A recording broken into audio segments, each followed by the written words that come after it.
This is Villa View. Coming up, we preview the game against Fulham and more on Stephen Ireland.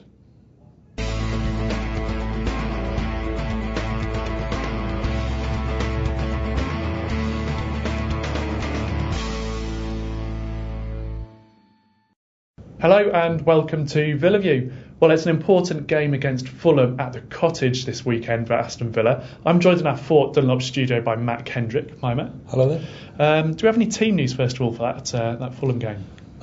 We know for definite, obviously, that Mark Albrighton has served his suspension now for that sending off against Burnley. He just got a one-match ban, and I think Villa did miss some of his kind of creative surges down the wing in the Blues game, so he'll definitely be back. Gabriel Bonlahor, who in this fixture last season at Craven Cottage scored 2 belting goals, sadly won't be able to repeat the feat because we think he's going to be out for at least another week after that.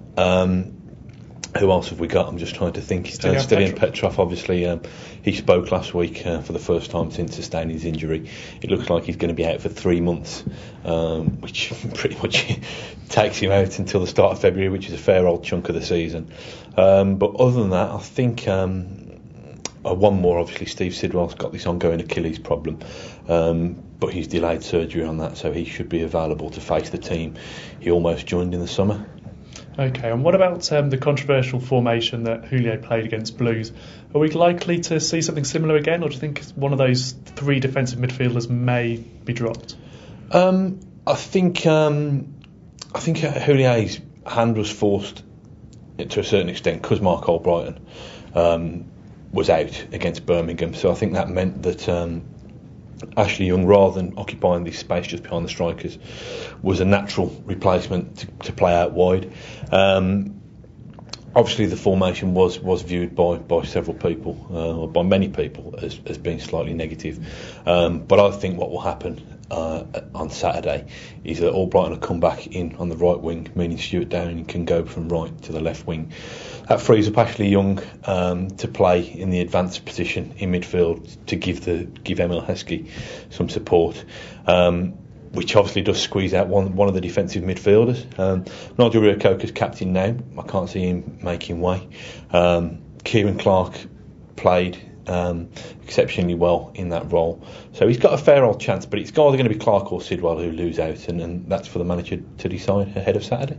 What about Stephen Ireland? Because Julio came out after the game against Blues and said some fairly stinging things about Stephen Ireland. Will he be back in the squad, back maybe in the first team? I think he'll be on the bench again. It was Julio pulled no punches with what he said about Stephen Ireland at the end of Sunday's match. He said that he expects Ireland to work more, to contribute more.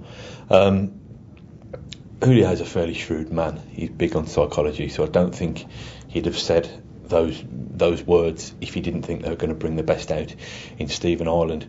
Equally, Stephen Ireland has a perception of being a prima donna footballer who drives around in flash Land Rovers and has kind of very garishly decorated mansions.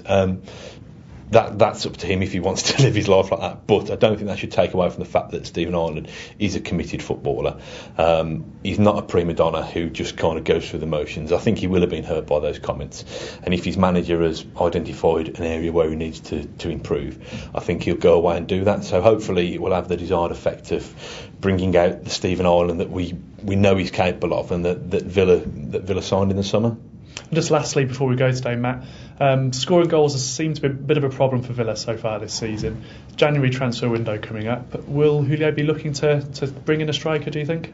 I think he's got to, really. When we've quizzed him about it, he said that it's not a priority and that there's other areas. But I think you only have to look at the lack of goals. Interestingly enough, my 2-year-old son hit the nail on the head when I returned home on Sunday. I said to him that the match was no goals, and he said, "Daddy, why don't they buy some goals?" So if a 2-year-old boy can see it, I think obviously the Villa do need to strengthen. There's 3 strikers at the moment. There are 3 senior strikers. John Carew he's having what John Carew normally has around this time of the season, which is a kind of a less than convincing spell. Emil Heskey has been in good form, but I don't think you can overly burden him with your make him your main goal scorer, and Gabby Bonlahor's been laid low by injury troubles. Nathan Delfonso just doesn't seem to be getting a look in at the moment, so Villa need another option up there, and it's up to Randy Lerner to decide how much he can make available for Mr. Houllier to bring in a new striker. Okay, thanks for your insights today, Matt, and thank you for watching. We'll be back on Monday with more Villa View.